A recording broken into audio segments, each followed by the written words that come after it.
Coincidence? I don't think so. So turn to your neighbor and say, coincidence? I don't think so. So I don't know what brought you here today. You might be here because a friend dragged you along, or a friend kind of blackmailed you into coming, or you just have nothing better to do. I don't know what dragged you in here today, but now that you're here, coincidence? I don't think so. Alright, so let's go into this. So first I want you to go to 2 Kings 8. Ooh. 2 Kings 8, 1 to 6. Okay, I don't know if we should read this together because we're so bad at it. Should we read it together? Yeah. Yeah, okay, let's go. Alright, 1, 2, 3. Elisha had told the woman whose son he had brought back to life, take your family and move to some other place, for the Lord has called for a famine on Israel that will last for 7 years. So the woman did as the man of God instructed. She took her family and settled in the land of the Philistines for 7 years. After the famine ended, she returned from the land of Philistines, and she went to see the king about getting back her house and land. As she came in, the king was talking with Gehazi, the servant of the man of God. The king had just said, tell me some stories about the great things Elisha has done. And Gehazi was telling the king about the time Elisha had brought a boy back to life. At that very moment, okay, go next. Yeah. At that very moment, the mother of the boy walked in to make her appeal to the king about her house and land. Look, my lord the king, Gehazi exclaimed, here is the woman now, and this is her son, the very one Elisha brought back to life. Is this true? The king asked her, and she told him the story. So he directed one of his officials to see that everything she had lost was restored to her, including the value of any crops that had been harvested during her absence. Coincidence? I don't think so. Okay. So, this story here, right? So just, if you didn't get that, basically what happened was there's this Shunammite woman, she went away. There was a previous story, an incident between her and Elisha, blah, blah, blah. I'll go into that a bit later. But she went away and she's come back. After 7 years, she's come back to her homeland and she has to go to the king to try to claim her land and her possession back. And when she stepped into the king's court, at that very moment, there was the king and there was Gehazi, who is Elisha's servant. And they were talking about her. And then the king was like, and then Gehazi, when he looked at her, he was like, oh my gosh, there she is right now. And then the king was like, oh, is this true what happened to you? And she goes, yes, it is. And so she told him what happened. And then basically the king gave her her land back and everything that was harvested on the land in the past 7 years back to her. Okay, so that was awesome. And so here we see that, a woman of God, she's just being at the right time, at the right place, and she was just reaping God's blessing. Okay? Now, I want to break down this story because there is a really, really significant lesson that we can learn behind this story. Okay, so first of all, I want to talk to you about the characters. So, who are they? So there are 3 characters in this particular passage. There's the Shunammite woman, the Gehazi, that's how I say it, I don't know if that's true, and the king, Gehazi, whatever. Okay, so who are they? So, the Shunammite woman, okay? Now, go next, yeah. Now, you can, okay, so if you write down notes, write this down. This is your bedtime story tonight, okay? You need to go to this passage tonight and read up about this. So, you can read up about this story in 2 Kings 8, from 4 to 36. There was one big passage about what happened to her. So the Bible describes her as a wealthy woman. So I don't think you can sort of see it there. But she's a wealthy woman, okay? It says, a wealthy woman lived there, and she always urged Elisha to come in for a meal. Now, we're describing some Burmese woman here, okay? So like, come to my house and eat, right? That's what we do all the time. And so she always invites him to come around to her house to come and eat. And then she even said to her husband, because they're quite wealthy, they probably didn't have any sons or anybody living with him. So they said, this man of God, he's a holy man of God. So why don't we make a spare room for him? Okay, we put like a bed, a table, so that every time he comes to town, he can just come and stay at our place, right? So she and her husband then agreed to make a room for Elisha. So every time Elisha happened to be in town, he then would pop in to her house and, get his food and get his resting and all that kind of stuff. And then because he was being so nice to Elisha, Elisha then asked her, what do you want, And she said, oh, no, I don't want anything. I just want to bless you. I've lived so comfortably. I'm blessed. I don't want anything. But then Elisha asked his servant, who is Gehazi, who we're going to go into a bit later. So Gehazi knows that she is old and her husband is old and they don't have any son. And, back then it was a big deal if you don't have any children, or if you don't have any son to carry on your name. And so Elisha said, okay, I will give you a child, okay? I will give you a son. At this time next year, you will bear a son. And she was like, oh, don't give me false hope, But he's like, no, true. Next year, the same time next year, you'll get a son. And true enough, the following year, she then bore a son, okay? But what happened was, one day, a tragic incident happened. And then the son passed away, okay? So the son passed away. And when the son passed away, she then, went and get her servant and everything, and she went and looked for Elisha. And then, just to cut long story short, basically, Elisha came around, and the boy was restored back to life. Okay? So that's just a really quick synopsis of who this woman is. Okay? All right. Can I please get a glass of water or something? Thank you. Okay, so second person in this story is Gehazi. Yes. Okay, so again, you can find his story in, if you're writing notes, 2 Kings 4, 2 Kings 8, and 2 Kings 5. Okay, so everything will come up a bit later anyway. So first of all, who is he? He is Elisha's servant, pretty much. He is his sort of second right-hand man. Okay. Sorry. Okay, now it says that, so, going back to the story of the Shunammite woman, when she was asked by Elisha, oh, what do you want? How can I bless you? It's Gehazi who was telling him,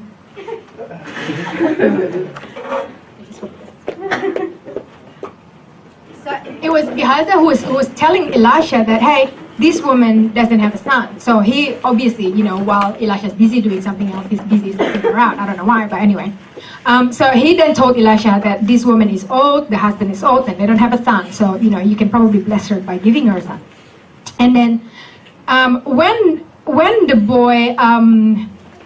boy passed away in the tragic incident, Elisha actually sent Gehazi to go to the boy and lay his stuff on the boy in order to try to get some healing or some miracle happening, okay?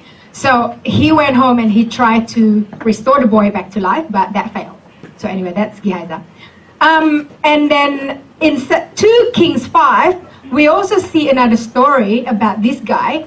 And in this particular passage, he was actually being greedy. So what happened here was there was a commander named Naaman. I don't know how you say it. Yeah, Naaman. Yeah, you know who it is. Now, he got leper all over his body. And he heard that, there's this really, really miraculous man of God called Elisha, and that he can heal. And to cut a long story short, basically, Elisha told him to dip in water 7 times, and his leper got healed miraculously. Okay? And because of that, he wanted to give Elisha some gifts. Oh, you've healed me, right? I need to give you, I just want to give you these gifts because this is some, miraculous gift that I cannot buy. And so he wants to give Elisha lots and lots and lots of money. Lots of gifts, basically. But Elisha said, no, I don't take gifts. Just go away and take it away. But Gehazi was quite cheeky. He turned around and actually tried to catch up with Naaman and said that, my master, Elisha, just said that there is a couple of boys coming around and we need some money and they need some change of clothes or something along that line. Okay, you can read it yourself. And basically he then asked for, a fraction of the gift that was meant to be given to Elisha. So he asked for it, and Naaman, because he was ready to give anyway, he just gave. So he gave Gehazi a little bit of, a fraction of what he was going to give to Elisha. Now, when he went back to Elisha was like, "Where have you been?" And he's like, "Nowhere." And Elisha knew that he was lying, and he said to him that because of your greediness, like you pretty much are going to carry Naaman's leper. So Naaman's leper moved from Naaman to this guy. So he then became leprous, and then he practically got fired, right? So he was no longer Elisha's servant. So he was just there. Okay, so that's kind of the end of his story until we see him in this particular passage when he was talking to the king. Okay, moving on. Now, the third person is the king. The king, this particular king, you can find a lot of stories about him. His name is King Joram, but he was also known as King Jehoram. And in 2 Kings 3, verse 1 to 3, it actually introduced him. The Bible introduced him by saying, Ahab's son Joram began to rule over Israel. He reigned in Samaria for 12 years, and he did what was evil in the Lord's eyes, but not to the same extent as his father and mother. At least he tore down the sacred pillar of Baal, but he continued the sin of Jeroboam and led the people of Israel to sin. Okay, so that's basically how he was introduced in the Bible. Now, regardless whether he was a good king or a bad king, he is a king, right? So he is wealthy, he is prosperous, he's with authority, and he makes all the call in the country or in the kingdom. Okay, so then here we are, one random evening. Just go back one. Yeah. Here we are, one random evening. As this woman comes in, the king was talking with Gehazi, the servant of the man of God, and the king has just said, "Oh, tell me some stories about the great things Elisha has done." And then Gehazi was telling the king about the time that Elisha brought back a boy, to life. And it's really, really funny because in this particular moment, right? Can you just imagine for a second? The king was talking to Gehazi. Like there is no other person in the kingdom to talk to, right? There is so many people he could have been talking to, but he was talking to this particular guy, okay? What was he doing anyway in the king's palace? Like he was Elisha's servant and he should have been following Elisha. But because of his own stupidity and because of his own greed, he was practically fired, and he's with the leper, and he was just hanging around in the palace, maybe thinking, oh, maybe something might come about, So there he was in the king's palace. And then, the other funny thing is that the king was so intrigued about, who this Elisha man is, because obviously he has probably heard a lot of stories about Elisha, so he just wanted to find out a bit more. And, I don't know how he knew that Gehazi was Elisha's servant, but he knew. So he then asked, Elisha's servant to just, all right, so tell me everything you know about your boss. So what happened? What are the great stories out there? Okay? And so they just got into talking. Next. And at that very moment, can everyone just say after me? At that very moment. At that very moment. Okay, continue, read on. The boy walked in to make her appeal to the king about her house and land. Okay, so as they're talking about this particular subject, the mother just walked in. Okay, what do I have next? Alright, so she's come into the right place at the right time and saw the right people. Okay, and even Gehazi himself was like, oh my gosh, there she is right now, and that's the boy. Did you see that in the passage? He was gobsmacked because it just happened to be that the person that they're talking to, come in. Have you heard this saying when your ears is a bit hot, like people say, oh, someone's talking about you? Have you heard of that? It's just a stupid, it's just a stupid myth. Anyway, my ears are hot right now, someone's talking about me. Her ears must have been burning, but as her ears were burning, she was walking into the palace, and there they are, just talking about her. Now, because of this very, very moment, she then received her land and her possession and everything that was invested on her land in the past 7 years. Now, that does not normally happen, okay? If you're a king, especially it did say that he's not particularly a good king, like you would try to hold on to everything. Like if you lend your friend money, right, and they don't pay you back till like 10 years time, you'd gain some interest, right? Well, you expect to gain some interest. Well, I don't know about you, but I charge interest if you borrow money of me. No, not really. Yeah, but so anyway, so this is not normal, okay? So the king, they would have normally taken everything that they could or kept everything that they could for themselves. But in this particular case, just because Gehazi happened to be there, they happened to be talking about her, and then she walked in, and everything kind of the stars all aligned, and then she received everything she owned plus everything that was invested on her land for the past 7 years. Next. Coincidence? I don't think so. Okay. So, like, seriously, what are the chances? These women, she just happened to be there at the right time, at the right place, with the right, and don't forget, this incident actually happened 7 years later. Like the Bible said, she went away, she lived somewhere else, and then 7 years later, she came back and she had to walk into this particular time, this particular conversation. Okay? Coincidence? I don't think so. Okay. And and I've said this again, but I just really want to, bring, like, I just want you to really, really see how, such a coincidence like this particular moment is. It's almost God ordained. Yeah, don't you think? Yeah. Because, like I said, like the king could have been talking to anyone. Why was he talking to Gehazi? Okay? What was he doing there anyway? He wasn't supposed to be there, but because of his own stupidity, he was there at the palace. He wasn't following Elisha anymore. They could have been talking about anything else.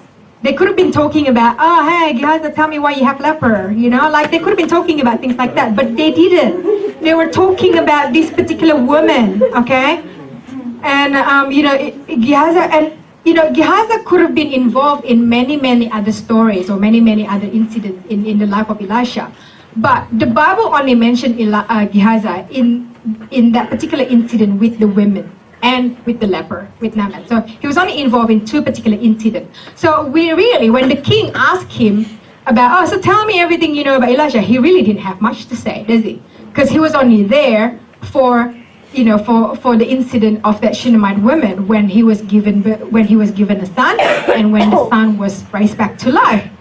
And so he just, it's almost like, so God placed him in that particular incident at that particular moment, and then, God placed a lot of incidences together, and then, all together at this very, very moment, the woman walked in and she got the blessing. Now, I just kind of pondered, like, it really sort of amazed me, because I think a lot of the time in my life especially, I don't know about you, but in my life especially, I have seen just incidents after incidents after incidents, just a series of unrelated incidences that kind of just come together to all of a sudden brings me a blessing, right? And so I'll talk to you about that a bit later. But, it just makes me wonder, like, who is this person? Like, who is this woman? Like, why is she so special? Who is she that the stars would align together to give her that blessing? That, the king would be talking to Gehazi about this particular moment, and then she walked in and she reaped all that blessing. Who is she? Why is she so special? Now, this woman, to me, the way I see it, she was nothing but a recipient of God's great work through the prophet Elisha. Okay? So, she's simply a recipient of God's great work through Elisha.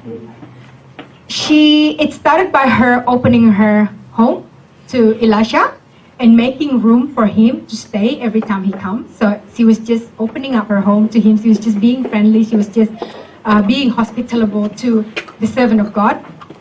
And then she received a miraculous son. so whom she didn't ask for, by the way. She didn't ask for the son, but she received the son anyway. And then the son was taken away by a tragic death, but he was also brought back to life. So she then received another miracle when her son was brought back to life. Okay? So this woman was nothing but a recipient. Can you just say recipient? Recipient. She is simply a recipient of God's great work through Elisha. Now, dictionary.com says recipient is simply a person or a thing that receives. It's really simple. If you're a recipient, you just receive something. Okay? You receive. So you're a recipient. So now, what is the significance of her being a recipient? Listen to this. This is the highlight of the moment. Yeah. When we receive the gift of God that is in Jesus and the cross, along with it, we are the recipient of God's blessings and favor in our lives. I'm going to read it again because I love it. When we receive the gift of God that is Jesus and the cross, along with it, we are the recipient of God's blessings and favor in our lives. Okay? Yes. I'm not lying. You know why I'm not lying? Because the Bible says so. Next. Because the Bible says, He who did not spare His own Son, but gave Him up for us all, how will He not also, along with Him, graciously give us all things? Yeah. Romans 8:32. Can everyone read this together, please? 1, 2, 3. He who did not spare His own Son, but gave Him up for us all, how will He not also, along with Him, graciously give us all things? Yeah. Now, if you don't have a favorite verse just yet, make this one. I have been living this verse honestly for months after months after months, and I just keep meditating and I just keep proclaiming and I just keep proclaiming. And you know what? The word of God, it is so true. You know, this woman, she becomes the recipient of God's great word simply by first opening her home to Elisha. Okay?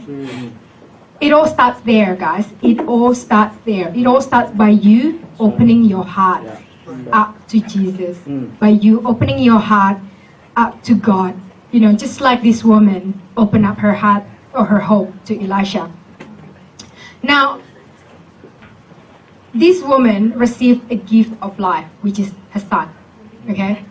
When you receive or when you accept the work of the cross that Jesus had done for us, you receive a life. You receive a new life. And you receive a new life in Christ.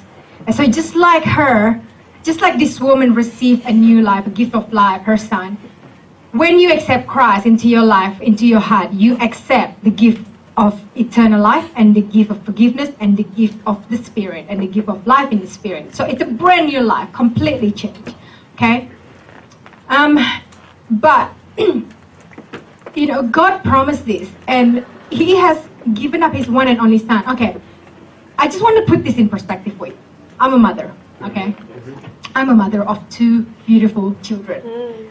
Now, if any of you need help at any time and you want to come to me, I'll try my absolute best to help you. I will, I promise.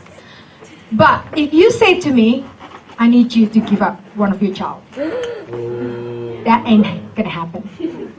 Okay? Just tell you right now, don't bother asking because that's not gonna happen. Because my child or my children, they are the most precious gift from God to us. And I would exchange my life for them if I had to. Okay, just so that they would stay alive. And so God, being a father, He gave up His one and only Son, Jesus. And He had to watch Jesus go through all kinds of suffering just to take our spot, just to take all that suffering away on behalf of us. Now, that is a massive, massive sacrifice on behalf of God, isn't it? It's a massive sacrifice on behalf of God. And what are you saying now, that God doesn't want to give you that good score at school? What? Does that make sense? Doesn't make sense. He has given up his son for you. Why wouldn't he give you that good score at school? He has given up his son for you. Why wouldn't he give you that job? He has given up his son for you. Why wouldn't he give you a prosperous life? Right? It doesn't make sense. God has given up his son for you. So along with him, graciously, he gives us all things. Everything that pertains to life and godliness, God has given to you. Okay, and you just need to believe it. I know you might not see it right now, but you just need to believe it, and you just need to proclaim it every day in your life, over any circumstances in your life. Okay? Having said that, though, God doesn't promise you. He doesn't promise you a problem-free life. You know, unfortunately, He doesn't, because it's good for you. It's good for your development. Now, in 2 Kings 4, you know how I was saying to you that the woman got a son, and then the son was taken away in a tragic death. So the story was that one day he went out with his father into the field, and then all of a sudden he said to his dad, my head hurts. And then his father was like probably panicking or whatever, and he was like, call his servant. And then, you know, he was like telling his servant, call him to his mother, you know, like Victor does whenever JJ cries. Go to your mom. His father was like, carry him to his mother. And then after the servant has lifted him and carried him to the mother, the boy sat on her lap until noon, and then he died. Like, it's so sad. The Bible covers this incident, this tragic incident, in like 3 verses. Like, it doesn't justify how tragic, how horrible this incident is. You know, like, I can't even bear looking at my kid being sick. And I think I have, you know, told my girlfriends this all the time, that I would, you know, like, I'd bear anything, but just not look at my kids being sick, okay? Like, it's so horrible. When one time when JJ was about a year or a year and a half, I was at work actually, and then my parents, my mom happened to be at home, and then she called me and she said, oh, the daycare asked me to pick JJ up from the daycare because he kept crying and crying and he had fever or something. And I'm like, okay. And then so I said to my mom, you know, because I work quite far from home. I work about an hour away from home. So then my mom went and picked him up in the daycare and then took him home. And then I just said to my, you know, because I was managing a store then, I just said to my team, I said, I might have to go soon depending on how my child feels. So then they're like, oh, just getting ready and all that. And then about half an hour later, I got another call. And my mom was on the phone, and in the background, I could hear JJ was crying his eyes out. He was just like, oh, like he was just crying and crying and crying. And Naomi was there, and Naomi was like, Mommy, he doesn't want to stop crying. And my mom was like, he doesn't want to stop crying, what do I do? Right, everybody was panicking, like it was just a big motion about it, right? And so, you know, like I panicked because he was only 18 months old. And so I was just like, okay, I'm going to go home. I'm going to just check this all out. You know, I don't know what happened. And so then, you know, I quickly rushed home. And then when I got home, you know, he was just like crying and crying and crying. He had a bit of fever. And I couldn't really quite figure out what happened. And I had to call, you know, I remember I was calling sort of the nurse hotline. And they were just telling me, oh, just, you know, have you given him Panadol? Just give him some Panadol. Just like kind of, you know, maybe bring down the temperature a bit. Maybe then he'll quieten that bit. Okay, so we tried that. And so he fell asleep and all that. And then what happened was, can you just put up the next slide? So that was him. That was him. That's literally at that moment, like not, you know, after I came home. But a few days later, I think it was when he was starting to get better. But what he had was, it was this really, really horrible disease called hand, foot, and mouth disease. And so what it is, have you ever had an ulcer in your mouth? Mm-hmm. Yep. Oh my God, yes, an ulcer, right? It's the most horrible pain you can ever get in your mouth, right? And hand, foot, and mouth disease is pretty much like your whole entire mouth is covered by ulcers. It was so horrible. Like when he opened up his mouth the next day, it was, this is not him, by the way, I kind of just Googled it. But you could see like all those little dots. You could see all the ulcers just kind of covering his mouth. And kids get it different way. Like some get more on their hands, some kind of get more on their food. But both him and Naomi actually got the disease in their mouth, and so it was the most horrible place it could be. Like I think it was okay if it's on your hand, I think it's okay if it's on your foot, but in your mouth, like it's the most horrible spot. And they both got them in the mouth. And so he was just like crying, and like over there you can see his lips kind of just like dropping, because he's just been like opening his mouth the whole time, and I had to put a beep on because it was like dribbling saliva all the time because he couldn't close his mouth because it was that painful. So, these women, like she is, she's a recipient. Yes, she receives a son. And yes, she was blessed. But tragic still hit her. Yeah. So what I'm trying to say is, yes, God has all these promises to you, but he hasn't guaranteed you, or he hasn't promised you a problem-free life. Because when you face problems in your life, that's when you actually will grow your faith. And that's when you will grow to the next level. And so he allows certain things to happen in your life, just, for your relationship with him to grow, just for your faith with him to grow.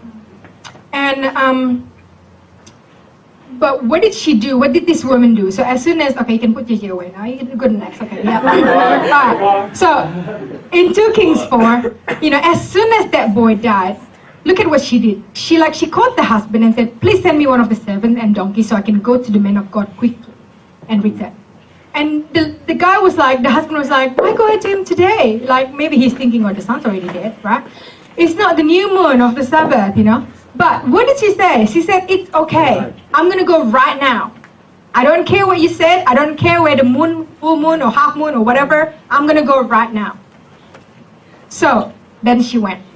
Now, when she got to Elisha, I haven't put sort of the whole thing in here. She just went straight to him. She would not turn right. She would not turn left. She told her servant not to slow down. She just went straight to him. And as she approached Elisha, Gehazi was trying to approach her and said, oh, is everything okay? And she just, yeah, everything's fine. I'm not lying. It's all in the Bible. Yeah, everything's fine. She would not talk to anybody except for Elisha. Okay? So she went straight to him. And then she did not even say anything to Elisha. And Elisha said to Gehazi, the servant, okay, I have a feeling like God put in my place in my heart that, her son is in a very, very sort of bad condition. So can you please go home, take my stuff with you, and put my stuff on the boy's body and see what happens. So Gehazi did just that. He went home, he went to her house, and then he went and put the stuff on. But that didn't work. And so she went back to him, and then she said to Elisha, I'm not going to leave until you come to my house and see my boy. That is faith right there. Okay? As soon as tragic hit her, who was the first person she wanted to talk to? The man of God. Okay? In this particular case, Elisha represents God himself. So, can I just ask you one thing? When tragic hits you, who do you want to talk to first? Who do you go to first to tell about your problem?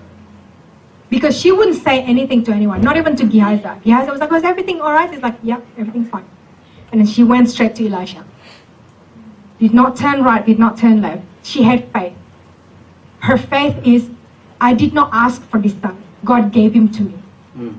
I'm sure God didn't just give me a son to take him away in a tragic death. I am very, very sure of that. So you need to believe the same thing. God hasn't given you that, God doesn't put you in that school just to set you up to fail. God hasn't given you that job just to see you fail in that job. God hasn't given you that spouse just for you to quarrel with every day for the rest of your life. That's not how it works, okay? Like, God, honestly, in his heart, he just wants to see you prosper. He does wants to see you succeed in everything that you do. Honest to God, like he does. So she has this particular faith, and she just fixed her eyes on the one source, on the one source that gives her the boy. So she went back to Elisha. And so God is the source of everything for you. Okay, God is the source of your life. If he doesn't give you breath, you're not alive. He is the source of everything for you, right? He is the source of your job. He is the source of your family. He is the source of your finances. He is the source of your health. You need to go back to the source, like this woman go back to the source. Can you go next? So when you fix your eyes on Jesus, He will always have a solution for you. Sometimes the solution might not be the one you're asking for, or might not be the one you think, but He will always have a solution for you when you fix your eyes on Him. Okay, but wait 1 second. Do you know what this woman did when the king asked her? The king asked her, is this true? And then read that big letters there. What does it say? And she told him the story. Okay, repeat that. And she told him the story. So she told him the story. Yes. Now, can you get it? This is the power of your testimony. She told him the story. She told him what had happened to her. This is the power of testimony. Okay? Because she told the king what happened to her, the king was all, like amazed, and he was like, in a good feeling, So then he gave her everything she needed, like gave her her land back and all that kind of stuff. Like, who is she? She hasn't done anything for the king. But because she told the story, the king gave her everything. Guys, there is power in your testimony. What comes out of your mouth a lot? What's coming out of your mouth lately? What do you often tell? What stories do you often tell your friends? What do you often talk about? You know how sometimes you have one of those colleagues that, you kind of, you say hello to everybody. You're like, oh, hi, how are you today? And then, you kind of just expect them going, oh, yeah, good, all right, see you later.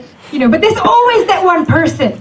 When you ask them, hey, how are you today? They're like, oh my goodness, you wouldn't believe what happened to me last night. Basically in the morning, I just woke out of my house and everything was raining, and then I got, everything was wet, and then, my car wouldn't start, and then they just go on and on and on and on, and they would tell you their whole entire life tragedy. Right? Do you have one of those friends? Yes. Yeah. Yeah, I know Victor does. Not me. Like, can I just challenge you one thing? Has God not done anything right in your life? Has He not given you anything good in your life?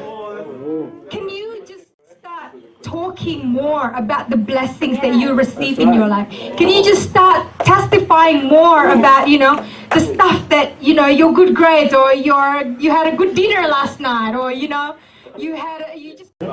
like when you testify, can you go next?